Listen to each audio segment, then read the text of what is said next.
sosialis, dan sistem ekonomi kapitalis. Cara untuk mengatasi 3 permasalahan utama dalam mengurus barang dan jasa yaitu: yang pertama adalah what, atau apa barang dan jasa yang dapat dikelola oleh suatu negara. Yang kedua adalah how, atau bagaimana cara untuk mengelola barang dan jasa tersebut. Dan yang ketiga adalah for whom, atau untuk siapa barang dan jasa tersebut dimanfaatkan. Apakah keuntungan sebesar-besarnya untuk masyarakat komunal atau sosial, ataukah keuntungan sebesar-besarnya adalah hak milik individu atau berada di antara keduanya. Perbedaan sistem ekonomi Islam, sistem ekonomi sosialis, dan sistem ekonomi kapitalis. Sistem ekonomi Islam ialah sistem ekonomi yang pelaksanaannya diatur berdasarkan hukum Islam yang berkaitan dengan hadis dan syariat. Sistem ekonomi sosialis adalah sistem perekonomian yang pelaksanaannya diatur oleh pemerintah dan disebut juga sistem ekonomi terpusat karena diatur oleh suatu negara atau pemerintah. Sistem ekonomi kapitalis adalah suatu jenis sistem ekonomi yang membebaskan seluruh masyarakat untuk melakukan kegiatan ekonomi sesuai dengan keinginan dan kebutuhan mereka. Ciri-ciri sistem ekonomi Islam yaitu: yang pertama, akidah sebagai substansi yang menggerakkan dan mengarahkan kegiatan ekonomi.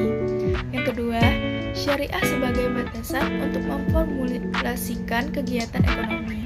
Yang ketiga, akhlak berfungsi sebagai parameter dalam proses optimalisasi kegiatan ekonomi. Ekonomi sosialis memiliki ciri-ciri, yaitu yang pertama, mengutamakan kebersamaan atau kolektivisme. Yang kedua, peran pemerintah sangat kuat. Yang ketiga, sifat manusia ditentukan oleh pola produksi. Sistem ekonomi kapitalis memiliki 6 ciri-ciri, yaitu yang pertama adalah hak milik perorangan. Jadi, apapun yang sudah diusahakan seseorang sepenuhnya mutlak menjadi milik hak orang tersebut. Yang kedua adalah saing bebas. Jadi, siapapun boleh ikut berkompetisi, siapapun bisa jadi yang terbaik, siapapun bisa jadi pihak yang kalah. Yang ketiga adalah laissez-faire, atau membiarkan terjadi, membiarkan pasar itu terjadi secara natural, secara alamiah, dan biarkan pasar mengatur kondisinya sendiri. Tentu saja memiliki keuntungan dan kelemahan. Keuntungan dan kelemahan ekonomi sosialis. Keuntungannya, warga disediakan kebutuhan pokok. Semua permasalahan didasarkan perencanaan negara. Produksi dikelola negara. Yang keempat adalah mengutamakan individu daripada hak-hak sosial. Yang kelima adalah harga bebas. Harga tidak boleh diintervensi oleh pemerintah. Biarkan masing-masing individu, masing-masing pihak menentukan harganya sendiri. Yang paling murah bisa menjadi menang, dan yang tidak bisa murah maka bisa jadi pihak yang kalah. Yang keenam adalah meminimalisir intervensi dari pemerintah. Jadi pemerintah sifatnya hanya mengawasi saja, tapi tidak boleh mengintervensi bagaimana pasar berjalan. Dasar hukum ekonomi Islam itu adalah Al-Quran dan Al-Hadis. Ekonomi sosial kepada buku Das Kapital, buku dari Karl Marx. Dan ekonomi kapitalis itu kepada buku Wealth of Nation dari Adam Smith. Pembuatan keputusan ekonomi Islam. Individu bisa membuat keputusan sendiri untuk memenuhi kehendaknya, namun tidak boleh bertentangan dengan prinsip hukum Islam.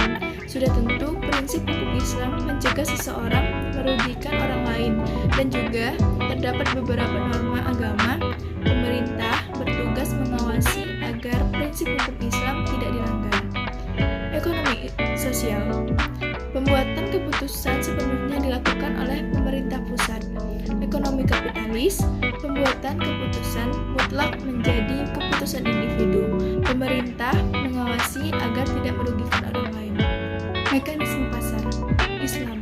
Setiap individu bebas berinteraksi dengan pihak lain, asalkan tidak melanggar prinsip hukum Islam. Sosial. Individu tidak mempunyai kebebasan untuk bersaing dan segala penentuan berasal dari pemerintah. Kapitalis.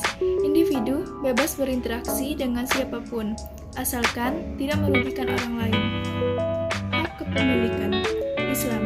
Di dalam hak milik individu terdapat sebagian kecil yang harus menjadi hak milik sosial. Tidak sepenuhnya hak milik, ada sebagian milik orang lain. Oleh karena itu, di dalam Islam ada yang namanya zakat. Sosialis mengutamakan hak milik sosial di atas hak milik individu. Individu hanya menerima pemberian dari pemerintah. Semua harta itu milik pemerintah. Kapitalis, hak milik mutlak milik individu, sepenuhnya milik pribadi. Oleh karena itu, yang kaya semakin kaya, yang miskin semakin miskin. Ekonomi sosialis dan ekonomi kapitalis tentu saja memiliki keuntungan dan kelemahan. Keuntungan dan kelemahan ekonomi sosialis. Keuntungannya, warga disediakan kebutuhan pokok. Semua permasalahan didasarkan perencanaan negara. Produksi dikelola negara.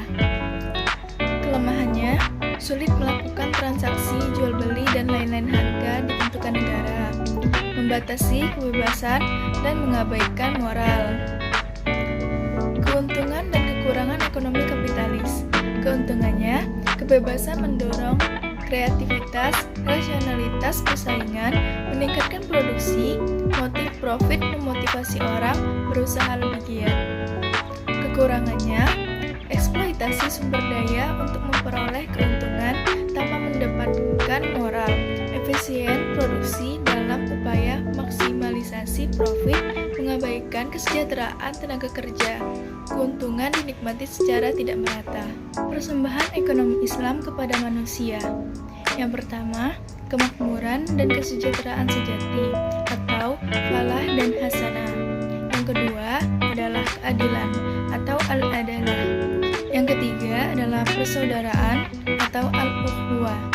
Yang keempat adalah distribusi pendapatan dan kekayaan yang merata. Yang kelima adalah menjaga agar individual interest harmonis dengan sosial interest. Sistem ekonomi Islam itu memiliki tujuan yang berbeda dengan sistem ekonomi kapitalis maupun sistem ekonomi sosialis. Sistem ekonomi sosialis dan ekonomi kapitalis memiliki tujuan profit oriented. Itulah kenapa aktivitas ekonomi itu dilakukan seperti jualan, mencari untung, kemudian bersedekah, bagi-bagi rezeki. Itu semua dilakukan supaya dapat benefit yang plus. Prinsip dasar ekonomi sosialis. Yang pertama, pemilik harta oleh negara. Yang kedua, kesamaan ekonomi. Yang ketiga, disiplin politik. Prinsip-prinsip ekonomi Islam. Yang pertama, berbagai sumber daya dipandang sebagai pemberian atau titipan dari Allah SWT kepada manusia. Dua, Islam mengakui pemilikan pribadi dalam batas-batas tertentu. Tiga, kekuatan penggerak utama ekonomi Islam adalah kerjasama. Empat, ekonomi Islam menolak terjadinya akumulasi kekayaan yang dikuasai oleh segelintir orang saja. Lima, ekonomi Islam menjamin pemilikan masyarakat dan penggunaannya direncanakan untuk kepentingan banyak orang. 6. Seorang muslim harus takut kepada Allah SWT dan harus penutupan di akhirat nanti. 7. Zakat harus dibayarkan atas kekayaan yang telah memenuhi batas atau nisab. 8. Islam melarang riba dalam segala bentuk apapun. Konsep jaminan sosial. Islam, setiap individu mempunyai hak untuk hidup dalam negara Islam. Sosialis, setiap individu disediakan kebutuhan hidup menurut keperluannya masing-masing. Kapitalis, tidak ada jaminan sosial. Konsep sumber kekayaan. Di sistem ekonomi kapitalis, semua kekayaan sangat langka. Di sistem ekonomi sosialis, sumber kekayaan juga sangat langka. Di sistem ekonomi Islam, sumber kekayaan alam semesta dari Allah SWT. Konsep kepemilikan Islam, sumber kekayaan yang kita miliki adalah titipan dari Allah SWT. Sosialis, sumber kekayaan didapat dari pemberdayaan